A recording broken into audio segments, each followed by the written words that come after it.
मैं भारत को भारतीयता की मान्यता के आधार पर फिर से खड़ा करना चाहता हूं, उस काम में लगा हूं।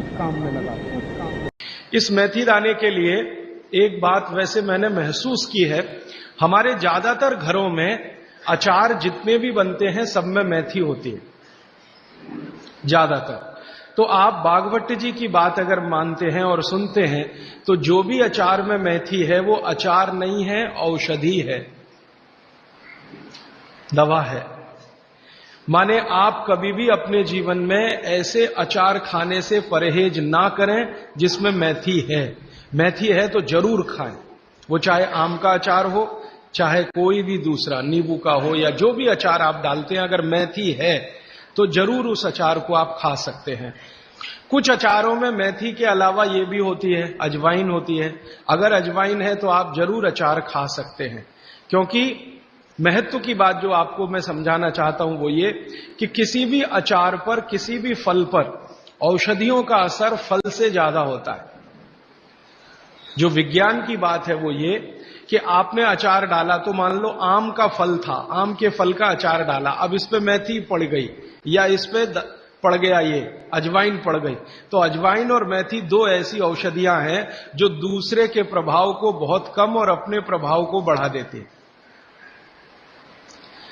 तो कई लोग ऐसा घबराते हैं ना, मुझे अचार खाना तो अच्छा लगता है लेकिन खा नहीं सकता क्योंकि मुझे ऐसी तकलीफ है। मैं आपको ये कहना चाहता हूं कि अगर मेथी पड़ी हुई है किसी भी अचार में और आप वात के रोगी हैं या आपको कफ की तकलीफ है तो बेझिझक वो अचार खाइए, तो अचार के साथ मेथी जाएगी। और अचार में पड़ी हुई मेथी का असर पानी की मेथी से कई गुना ज्यादा हो जाता है। मैंने जो मेथी आपको बताई वो पानी में रात को डाल के सुबह खाना, इसका जितना असर है, लेकिन अचार में डाली हुई मेथी का असर इससे कई गुना ज्यादा है, क्योंकि अचार में ये मेथी 5-6 महीने साल भर पड़ी रहती है। मेथी के बारे में बागवट जी कहते हैं कि तेल में मिलाकर अगर आपने इसको रख लिया तो बात वही है कि अचार में तो तेल भी है, बिना तेल के अचार नहीं है। अब मेथी उसमें डल गई तो आप समझ लीजिए कि इसकी शक्ति जो काम करने की है वो 20 गुनी ज्यादा होती है, कम से कम 20 गुनी ज्यादा होती है। तो इसलिए अचार में पड़ी हुई मेथी जितनी पुरानी होती जाएगी आपको उतनी ही लाभकारी है। और ठीक यही बात उन्होंने अजवाइन के लिए लिखी है कि अजवाइन अचार में पड़ गई है तो आप समझ लो कि वो बहुत गुनी बढ़ गई है। अब मैं ये दूसरे तरह से सोचता हूं कि हमारे घर में जो माताएं बहनें हैं वो कितनी वैज्ञानिक हैं कि अचार के रूप में मेथी को या अजवाइन को इस तरह से डालती हैं। वो अनजाने में कितना बड़ा विज्ञान का काम कर रही हैं। जानकर करें तो आप सोचो कितना गर्व हो, कितना गौरव हो, लेकिन अनजाने में वो कर रही हैं। तो ये बात मैं विशेष रूप से आपके ध्यान में लाना चाहता हूं कि जिस घर की माताएं अचार बनाना जानती हैं वो बहुत वैज्ञानिक है। भले उन्होंने अपनी मां से सीखा हो या दादी मां से सीखा हो या नानी मां से सीखा हो, अनजाने में आपने एक ऐसी चीज सीख ली है जो दुनिया के बड़े बड़े डॉक्टर नहीं जानते। कोई भी MBBS MD डॉक्टर से पूछ के देख लीजिए, उसके बारे में कुछ नहीं जानता। और चूंकि वो जानता नहीं है तो अनजाने में कह देता अचार मत खाओ जी, हाँ नहीं तो ये हो जाएगा वो हो जाएगा।